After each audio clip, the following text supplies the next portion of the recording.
म्हण बघ शाळेत जायचं दररोज. दररोज शाळेत जायचं.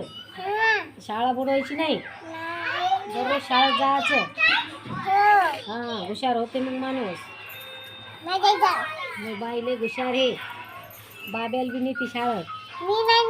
काहून ग? गरजा नाही करत, काय नाही करत. मग तुला डबा देते ना मी जेवायला. भूक लागली डबा दे सोबत. हो आमची टीचर जेवू देत नाही. सुट्टी झाल्यावर जेवू देते. बर बर. सुट्टी झाल्यावर जेवण करायचं. टीचरला म्हणा, टीचर मला जेवू द्या. टीचर जेवू देत नाही. हा जेवू देते, जेवू देते, नाही जेवू देत. जेवू देते. जेवू देत नाही. मी सांगते ना तुझ्या टीचरला, है की नाही? मी टीचरला सांगितलं. नाही ग, माफी खराब करत नसते ग.